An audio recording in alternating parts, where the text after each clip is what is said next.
Hello সবাইকে, good morning and welcome back to my another new blog.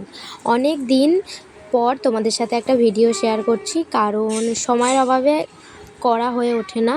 কারণ আমি তো পড়াশোনা করি, এই সব নিয়ে আর হয় না। তো সকালবেলা বেরিয়েছিলাম মর্নিং ওয়াকে। তো এই দেখো, এই আমাদের এখানে সামনেই গঙ্গার ধার, তো হেঁটে হেঁটে গঙ্গার ধারে যাই।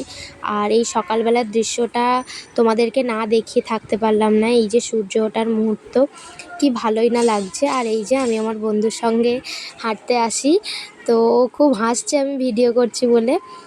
তো তারপর বাড়ি ফিরে পড়েছি, আর বাড়ি ফিরে বিছানা টিছানা পরিষ্কার করে পড়তে বসেছি। আর এই যে এতগুলো বই নিয়ে পড়তে বসেছি, এটা আমার অভ্যেস। এতগুলো বই পড়ি না, কিন্তু তাও নিয়ে রাখি। আর আজকে লাঞ্চে হয়েছিল বিরিয়ানি। আর আজকে যেহেতু ঈদ, তো স্টুডেন্টরা আমাকে সিমুই দিতে এসেছিল, তো ওদের আর ভিডিও ক্লিপসটা নেওয়া হয়নি। আর দূরে ওই যে দেখতে পাচ্ছ গেট, ওখানে হচ্ছে ফাংশান। আর এই যে আমরা সবাই মিলে সন্ধ্যের টিফিন করতে বসে গেছি। অনেক দিন বাদে বাপি চপ এনেছে।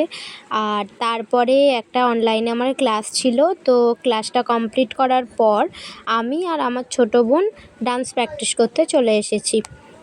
এই যে স্পিকারে গান চলছে, আর আমি আর রিনি নাচ প্র্যাকটিস করছি। তো এই নাচ প্র্যাকটিস করতে করতে বেজে গেছে 10টা। দেন আমরা রাতের খাবার খেয়ে এবার ঘুমোনোর পালা। তো সারাদিনটা এইভাবেই গেল। তোমাদের সাথে আবার অন্য একটা ভিডিওতে দেখা হবে। আজকের মতো টাটা।